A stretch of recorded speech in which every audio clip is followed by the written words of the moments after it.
τη δουλειά έκανε ο μπαμπάς μου. Νήματα, διάφορες δουλειές, έβγαζε μικροπολιτής, έβγαζε στις λαϊκές, τότε δεν ήταν λαϊκές, μια εβδομάδα ήταν, μια φορά την εβδομάδα. Και νήματα, έφτιαχνε νήματα. Γι' αυτά και τα πουλούσε. Η μεγάλη μου αδελφή ήταν πολύ καλή μοδίστρα, έραβε. Και η άλλη μου αδελφή έραβε και ντούσε. Εγώ πήγαινα σχολείο. Ήμουνα τότε στην 7η Λυκείου.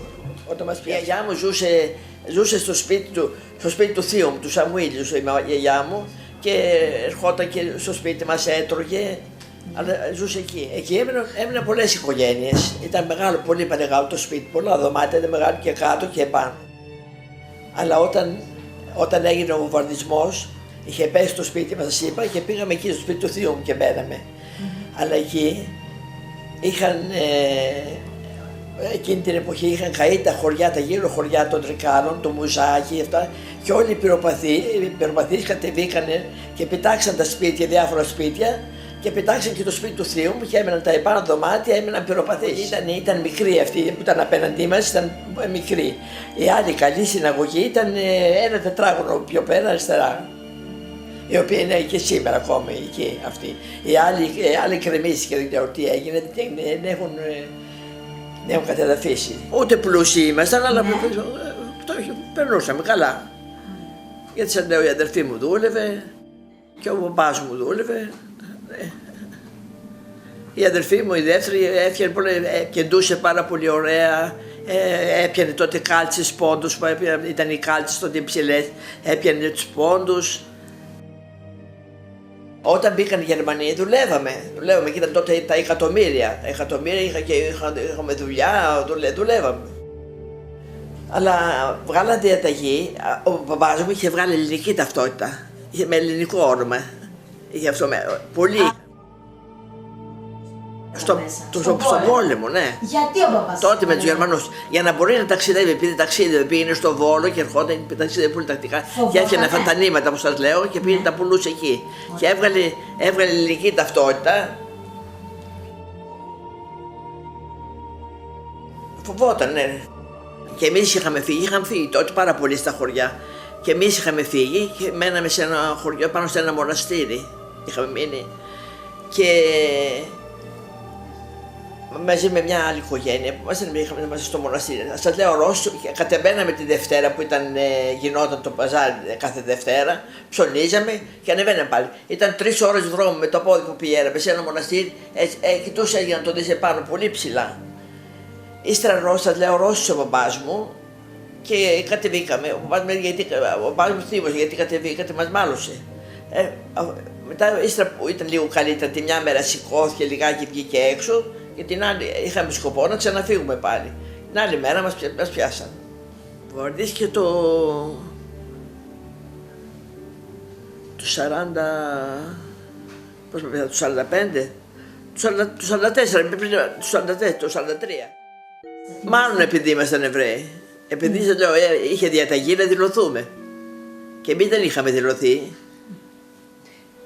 Αλλά μας πιάσαν γιατί θα σας είπα ότι δεν επιτρεπόταν η κυκλοφορία πριν τις 8. Και έρχεται, η μαμά μου λέει, σηκωθείτε κορίτσια, σηκωθείτε, λέει, οι Γερμανοί είχαν κάτι πέταλα έτσι εδώ πέρα, αυτή τη Γεστάπο. Και ήρθαν εκεί στην συνοικία, την εβραϊκή. Και πιάσαν, ήταν ένα αντρόγινο που καθόταν επάνω, είχαν δηλωθεί αυτοί. Ήρθαν εκεί, τους πιάσαν αυτούς και εμείς δεν μπορούσαμε να φύγουμε αφού δεν επιτρεπόταν η κυκλοφορία. Και έμειναν αυτοί οι πυροπαθείς επάνω, σας λέω. Έμεινε αυτή η οικογένεια και ήταν και πυροπαθείς. Αυτοί μάλλον μας προδώσαν, και ήταν και αυτοί οι οσύλλογοι που αυτοί έκαναν το μεγαλύτερο κακό. Γιατί αυτοί ήταν σαν διερμηνείς, οι οσύλλογοι, ναι, ήταν γερμανικά και ήρθαν τη δεύτερη φορά. Την πρώτη φορά, σας λέω, δεν μας πιάσαν αυτόν τον αντρόγινο από πάνω και φύγαν. Ξαναήρθαν όμως ύστερα. Επάνω καθόντουσαν οι πυροπαθείς. Αυτοί μάλλον μας προδώσαν, δεν ξέρω τι, και ήρθαν μας πιάσαν, ήταν την ταυτότητα και ήταν το γένος Μωυσή λεγόταν αυτό και μας πιάσαν. Ο μπαμπάς μου δίπλα ακριβώς είχε ένα δωμάτιο πάλι μεγάλο και εκεί ήταν μια πυροπαθή, μια κυρία ηλικιωμένη με το γιο της, και αυτός ήταν ηλικιωμένος. Εκεί μέσα πήγε ο μπαμπάς μου και κάθισε, και είπε αυτός ότι είναι αδερφός μου, ότι είπα, και δεν τον πιάχνει τον μπαμπά και έβγαζαν ελληνικές ταυτότητες. Μέσα στην ασφάλεια, στην αστυνομία, ξέρω. Ύστερα που μετά τις 8 επιτρεπόταν η κυκλοφορία, έφυγε και έφυγε πάνω στα χωριά, ήταν τα ξαδέρφια μου, άλλα. Με βγάλανε έξω, μάλιστα ήταν καλό, δεν ξέρω, είχαμε ένα αυτό με αυγά μέσα, όπως είχαμε, λέει πάρτε αυτά μαζί σας, δεν θα τις χρειαστούν. Τα πήρε η αδερφή μου καημένη και φύγαμε στην πλατεία, εκεί μας ανεβάσαν σε λεωφορεία. Είχαν μαζέψει από την Καρδίτσα και από όλη τη Θεσσαλία, το Βόλο, από όλη τη Θεσσαλία, και μας φέραν όλοι μαζί εδώ στη Λάρισα. Μας κρατήσαν σε ένα, δεν ξέρω τι ήταν, εκεί ο όρχος αυτοκινήτων λέγανε, ήταν με ένα μεγάλο. Από άτομα, από τα Τρίκαλα, από την Καρδίτσα, από όλη τη Θεσσαλία. Ναι. Γιατί την Κυριακή φέραν και από τα Ιωάννινα. Ναι. Από τα Ιωάννινα φέραν πολλά άτομα, 1800 άτομα. Ήταν Παρασκευή και φύγαμε την επόμενη Δευτέρα, 10 μέρες. Φέραν ό,τι χρυσαφικά είχαμε, ιδίως αυτοί από τα Ιωάννινα όταν ήρθαν, είχαν πάρα πολλά χρυσαφικά. Τα ρίξαν, τα πετούσαν όλοι εκεί και όπως βλέπετε την άμμο, τις θεμονιές, έτσι ήταν το χρυσάφι που πετούσαν οι Ιωνίτες από τα Ιωάννινα, είχαν πάρα πολύ χρυσό. Δευτέρα μας πήγαν στο σταθμό, εκεί ο Ερυθρός Σταυρός μας έφερε λίγα τρόφιμα. Μας φέραν και ένα δοχείο μεγάλο, εκεί κάναμε την ανάγκη μας, εκεί άλλοι πεθάναν, άλλοι. Και φτάσαμε μετά από 13 μέρες, φτάσαμε στην Πολωνία. Έκανε κρυομόρες, κατεβήκαμε, μας χωρίσαν.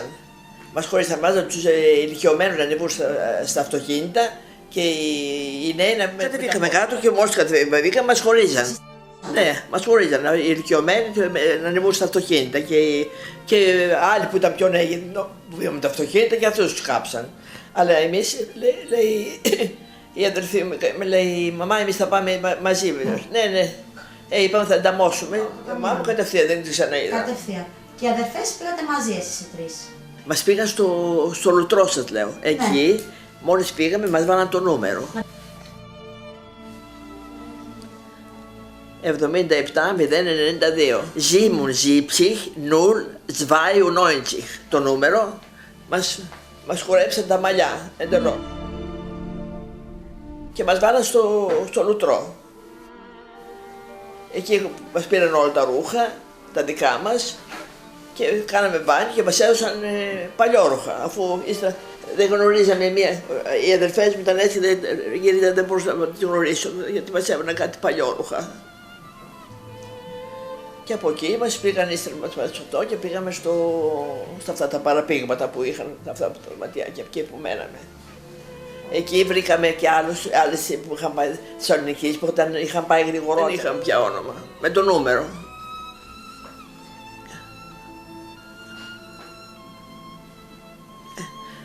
Θα μας πήγαν εκεί και βρήκαμε, σαν λέω, Θεσσαλονίκης και νομίζαμε ότι θα δούμε τη μαμά μου, θα δούμε τους δικούς μας που τους είχαν πάρει με το αυτοκίνητο.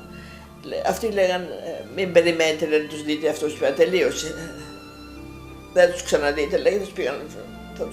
Τις πρώτες μέρες εκεί δεν δουλεύα, μόνο το πρωί, πολύ πρωί μας βγάζαν απέλ λεγόταν να μας μετρήσουν. Μας βάζαν 5-5 το πρωί και μας μετρούσαν και ξαναμπαίναν πάλι μέσα. Μας δίναν μας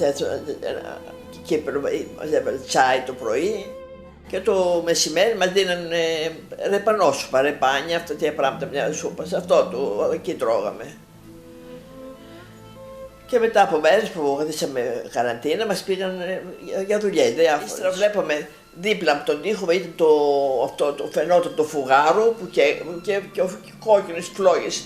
Το βράδυ γινόταν ο ουρανός κόκκινος από τις φλόγες που οι αδερφές μου δεν δουλεύαν, μας χωρίσαν ύστερα, γιατί η μία αδερφή μου είχε περάσει γρά πλευρίτιδα και μας βγάζαν πρωί-πρωί έξω για αυτό και αρρώστησε ύστερα. Μετά από καιρό τα αρρώστησε και την πήγαν στο νοσοκομείο και εκεί πέθανε. Μου είπε μια άλλη που την είδε που ήταν στο νοσοκομείο. Η άλλη αδελφή μου μας είχαν χωρίσει, ήταν Lager A και Lager B, ήταν τα δύο αυτό. Και εκεί δεν ξέρω τι δουλειά έκανε, Εμένα με είχαν πάει, πέραν τα παλιά τα ρούχα, τα φέρναν άντρες και τα κόβω με λωρίδες, πώς κάνουν τις χορελούδες και πλέκαμε κοσίδες για να καθαρίζουν τα όπλα. Εγώ εκεί δούλευα. Μπριγενάω.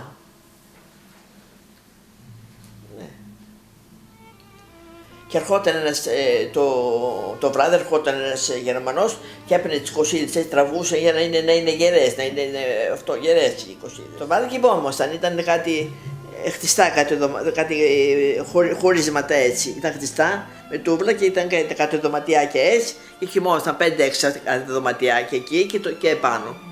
Ήταν επάνω και κάτω. Τίποτα, τι είχα παίρνει, τα ρούχα αυτά και κοιμόμασταν, σηκωνόμασταν τα ίδια. Και σε διαστήματα μας παίρναν κάθε μήνα, θυμάμαι, μας παίρναν και μας πηγαίναν στον κλίβανο. Παίρναμε τα ρούχα, μας πηγαίναν στο μπάνιο και όταν πηγαίναμε στο μπάνιο, πήγαιναμε τα χέρια έτσι, περνούσαμε από μπροστά από τους Γερμανούς, γιατί ήμασταν και αδύνατες και φαινόντουσαν όλα λεπτά.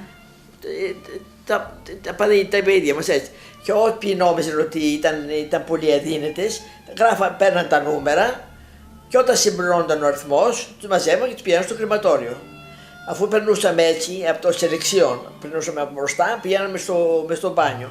Εκεί ήταν μια σάλα, πώς να σας πω, μεγάλη, και εγώ δεν ξέρω πόσα τετραγωνικά ήταν. Μας ξεγυμνόμασταν, γυμνές, δίναμε τα ρούχα, τα κάναμε μπόγο και είχαμε απ' έξω το νούμερο. Απ' έξω ήταν το νούμερο. Τα δίναμε στον κλίβανο και καθόμασταν εκεί, κάναμε μπάνιο και καθόμασταν στη σάλα γυμνές, ώσπου να βγουν τα ρούχα από τον κλίβανο, να μας τα δώσουν και να φύγουμε να πάμε στο αυτό. Μια μέρα πήγα να πλύνω το δοχείο αυτό που τρώγαμε, ήταν ένα ριάκι εκεί και πήγα να το πλύνω. Αλλά το ριάκι αυτό δεν απήχε πολύ από τα σειρματοπλέγματα, ήταν κοντά. Όπως πήγα, γλίστρισα και πήγαν τα πόδια μου στο νερό και αυτά τα σύρματα με έπαιξαν εδώ. Έχω το σημάδι εδώ πέρα, σαν βατσίνα φαίνεται, το έχω. Και δεν μπορούσα με έπιανε να με βγάλουν και τους έπιανε το ρεύμα κι αυτός. Και μετά μία πήρε ένα ξύλο και με τράβηξε από το ρεύμα και με πήραν ανέστητη, με πήγαν εκεί που μέναμε και συνήρθα ευτυχώς. Ήταν να ζήσω. Η αδερφή μου η μεγάλη είχε πάει έξω από τα μαγειρία να βρει όπως πετούσαν φλούδες από τα ρεπάνια, από τις πατάτες και μας λέει να βρει τίποτα για να φάει και τη χτύπησε ο Γερμανός με ένα κουλόμι στο κεφάλι και τους είχε τρυπήσει. Και την πήγαν στο νοσοκομείο, τους κάνανε αλλαγές, αλλά τελευταίος ήσταν στην οπισθοχώρηση που εκεί μας χωρίσαν, το τελευταίο αυτό που μας πήγαν και δεν ξέρω, τους σκοτώσαν, πέθανε, δεν ξέρω. Δυστυχώς μόνο εγώ γύρισα. Ύστερα μας πήραν από εκεί, μας πήγαν σε ένα άλλο Bergen-Belsen. Εγώ την άλλο στρατόπεδο, εκεί μας μάθανε, σε κάτι τόρνο μας έβαλαν. Μας έβαλαν σε κάτι τόρνο. Από εκεί μας πήραν ύστερα, γιατί άρχισαν να οπισθοχωρούν οι Γερμανοί, άρχισαν να χάνουν το... Στα τελευταία μας είχαν πάει σε μια πόλη, εκεί μας χωρίσαν με την αδελφή μου. Είχε πολλά πατώματα αυτή, ήταν ένα κτίριο και εκεί κάτω μας την πήρε την αδελφή μου, εμείς μείναμε εκεί. Εκεί δεν μείναμε πολλές μέρες, γιατί ακούγονταν που πιστοχωρούσαν και δεν ήξεραν τι να μας κάνουν, έμπαιναν, έβγαιναν. Όταν μας σκοτώσαν, μας πήραν μαζί τους, μας έβαλαν 5-5 και περπατούσαμε. Την ημέρα περπατούσαμε και το βράδυ μας άφηναν σε ένα λιβάδι, σε ένα αυτό. Εκεί ξημερώναμε, το πρωί πάλι τα ίδια. Αυτό έγινε 3 εβδομάδες. Είχαμε γίνει κούρε, δεν μπορούσαμε να σταθούμε στα πόδια μας. Και εκεί, σε ένα χωριό, χωρίσαμε τους μισούς, να χάω. Εν τω μεταξύ, πολλοί που είχαν θάρρος, πολλές που είχαν θάρρος, έφευγαν. Αλλά φοβόμασταν γιατί δεν ήξεραμε ούτε πού βρισκόμαστε, ούτε σε ποιο κράτος, ούτε τι γλώσσα ξέραμε και φοβόμασταν να φύγουμε. Και τους ακολουθούσαμε. Και σε ένα χωριό χωρούσαν τους ψούς και τους αφήσαν να χάωσαν, τους είπαν, στο σπίτι σας. Και στο άλλο χωριό μας αφήσαν εμάς. Μας αφήσαν, ανεβήκαν αυτοί σε κάτι αμαξάκια που είχαν αυτό και φύγαν και μας αφήσαν. Τώρα εμείς δεν ξέραμε ούτε σε πού βρισκόμαστε, ούτε τι γλώσσα ξέραμε, ούτε τίποτε. Εν τω μεταξύ είχαμε γεμίσει ψήρα, γιατί εκεί μας περνούσαν από τον Κλίβανο, αλλά στον δρόμο περπατούσαμε τόσο καιρό, είχαμε γεμίσει ψήρα και κόνητα. Τι να κάνουμε, πήγαμε στα σπίτια και ζητιανέψαμε ρούχα. Μας δώσαν ό,τι ρούχα και βρήκαμε μάλλον στρατιώτες θα έμπαιναν εκεί, ήταν ένα κτίριο, 2-3 πατώματα πάνω και πήγαμε εκεί είχε κάτι μεγάλες σόμπες. Θα σας πω ότι είχαμε μείνει 5 Ελληνίδες. Αυτό 5 Ελληνίδες είχαμε μείνει. 3 ήταν από τα Ιωάννα, 1 από την Κέρκυρα και εγώ. Λέει, τι να κάνουμε, πήγαμε, ρωτήσαμε ρούχα, βρήκαμε αυτό το κτίριο που μπήκαμε, βρήκαμε αναμένα τα φώτα, όπως βρήκαμε άλλο, μείναμε εκεί. Βγάλαμε ξύλα, ήταν όλο κουκέτες είχαν, μάλλον στρατός τα έμπαινε εκεί. Βάλαμε σόπε νερό ζεστό και κατεβήκαμε κάτω, ήταν 2-3 πατώματα κάτω, ήταν όπως βλέπετε αυτό έτσι χτισμένο και είχε από εδώ και από εκεί βρύσες. Μάλλον στρατός τα έμενε εκεί. Βάλαμε νερό ζεστό και κατεβήκαμε κάτω, πληθήκαμε, βγάλαμε τα ρούχα, τα ψωριά και βάλαμε τα ρούχα και ύστερα περνούσε ο στρατός Ρώσοι περνούσαν, μας δίναν τρόφιμα, αλλά εγώ το μόνο καλό που δεν έφαγα. Είχα γίνει σκελετός, τα κόκαλά μου τριώρισαν, αλλά δεν έφαγα, γι' αυτό και σώθηκα. Πολλοί μετά την απελευθέρωση πεθάναν γιατί φάγανε απότομα και ο οργανισμός ήταν. Αλλά κάναμε και κάτι άλλο. Αυτές ήταν 2 αδελφές από τα Ιωάννα, ήταν 2 αδελφές και μία άλλη 3. Αυτές οι 2 αδελφές είχαμε πάρει φόβο και λένε καλύτερα να μην πούμε, λέει, ότι είμαστε Εβραίες. Και δεν είπαμε και δεν ξέραμε τι να κάνουμε, δεν ξέραμε και τη γλώσσα και πήγαμε σαν πρεσβεία, ήταν τώρα για να πούμε, να παραπονηθούμε, να δούμε τι θα γίνουμε, πού θα πάμε, δεν ξέραμε ούτε πού βρισκόμασταν. Και δεν είπαμε ότι ήμασταν Εβραίες. Και μας βάλαμε αυτούς που είχαν πάει ελεύθεροι, το οποίο είχαν τότε με την κατοχή, είχαν πάει πολύ ελεύθεροι εργάτες να εργαστούν στη Γερμανία και μας βάλαμε αυτούς. Αυτούς τους πέραν από το ένα, όχι τους κακοποιούσαν, ούτε τους πέραν από το ένα στρατόπεδο και τους πήγαιναν στο άλλο, άντε στο άλλο και μαζί με αυτούς. Και από τις 8 Μαΐου που ελευθερωθήκαμε φτάσαμε εδώ 15 Αυγούστου. Ακριβώς το 15 Αύγουστο στην Πάτρα, γιατί στο τελευταίο στρατόπεδο που είχαμε πάει, εκεί βρήκαμε πολλούς Θεσσαλονικής. Εκεί φανερωθήκαμε ότι είμαστε Εβραίοι και γυρίσαμε με αυτούς στο Μπάρι στην Ιταλία και μας φέραμε το πλοίο στην Πάτρα. Εκεί γύρισα εγώ, βρήκα τη θεία μου που είχα, λέω, τη αδερφή της μαμάς μου, ήταν στην Αθήνα. Και ο μπαμπάς μου που ζούσε, ήταν στο Βόλο, ήρθε στην Αθήνα. Χάρηκε πολύ που γύρισα εγώ αυτό, αλλά δυστυχώς αρρώστηκε στον χρόνο πέθανε. Ναι, όταν γύρισα βρήκα ο ένας αδερφός σας, λέω, της μαμάς μου, ο Μισελ, δεν είχε πιαστεί. Ο Μωυσής πιάστηκε με τα παιδιά, σας είπα. Ο Μισελ δεν είχε πιαστεί και παντρεύτηκαν τα παιδιά του, είχαν παντρευτεί εδώ. Είχαν φύγει στο Ισραήλ, ο ένας παντρεύτηκε εδώ, ήταν καπελάς, ήταν εδώ στην Αθήνα και τα κορίτσια, και αυτή πέθανε η μία και η μία είναι στο Ισραήλ. Η Σόφη και μία είναι πάλι στην ηλικία μου, η μικρότερη, είναι στο γυροκομείο τώρα, στη Θεσσαλονίκη.